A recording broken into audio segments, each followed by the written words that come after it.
Presidente, senhoras e senhores deputados, eu começo por cumprimentar a Comissão de Trabalhadores da RTP e desejar um bom trabalho para o mandato que estão agora a iniciar. E gostava de começar com um convite e com uma atribuição de autoria, porque está nesta sala a pessoa, o realizador da RTP, que há uns tempos tinha dito, primeiro, a expressão que eu utilizei no debate em plenário com o Sr. Ministro, que era de que esta política que o Governo está a levar a cabo, na prática, pode resumir-se a transformar o Serviço Público de Televisão numa espécie de videoclube.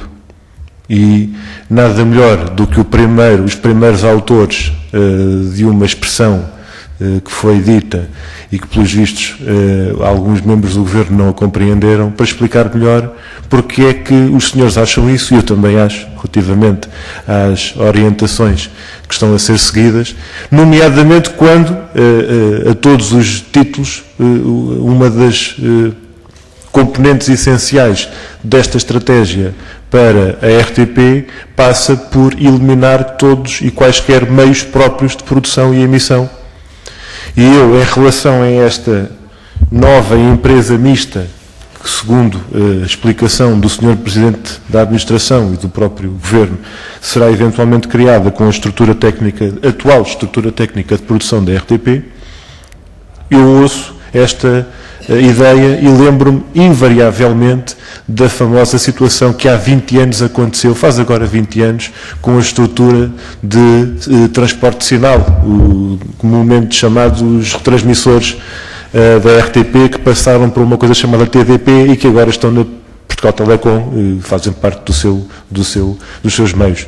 E se não estou em erro e se os nossos números estão corretos, aquilo que na altura, em 1991, tinha um custo de 900 mil contos por ano, foi vendido por um preço irrisório à então TDP e passou de 900 mil contos por ano de custos, passou para um pagamento à PT de 3 milhões de contos por ano.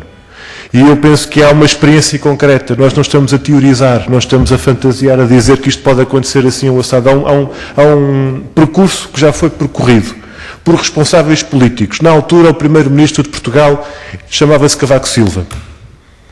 E na altura, o Governo de Portugal, no programa de Governo, estabelecia um serviço público mínimo, e era assim que se estabelecia no programa de Governo.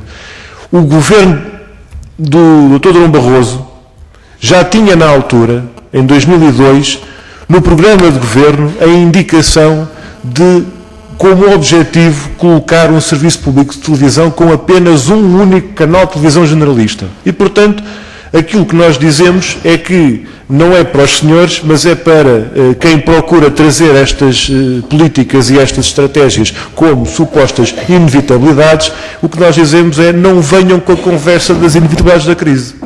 Porque é um projeto político de tornar a RTP cada vez mais reduzida e cada vez mais residual. E desse ponto de vista, quando a tendência na Europa das estações de serviço público é de ganhar relevância, importância nas políticas culturais e afirmação e diferenciação em termos de identidade nacional e cultura nacional, o que nós temos é uma política que há muito tempo a esta parte está a procurar transformar a RTP numa espécie de PBS, que é o que resta, ou o que existe de serviço público na América, que é uma coisa completamente residual, que não tem relevância em termos públicos, em termos culturais.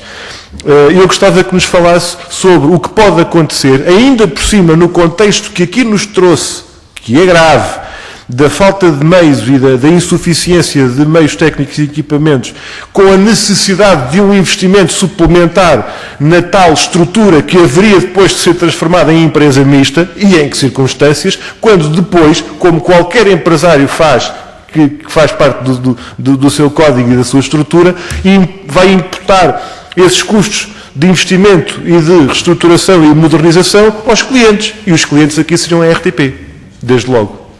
E é essa questão que eu gostaria de deixar.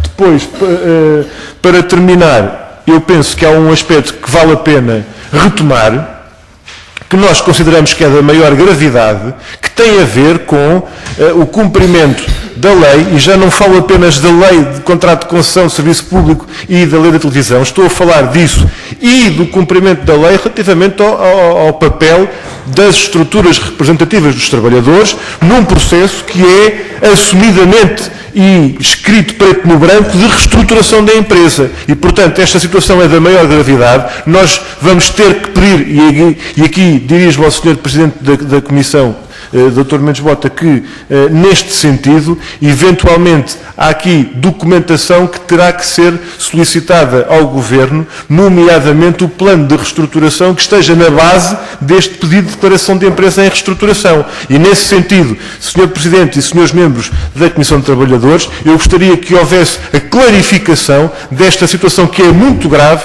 sobre aquilo que foi, na menos má das hipóteses, uma história muito mal contada, ou que no limite poderemos ter aqui um Governo que, em todas as letras, faltou à verdade à Assembleia da República. Muito obrigado.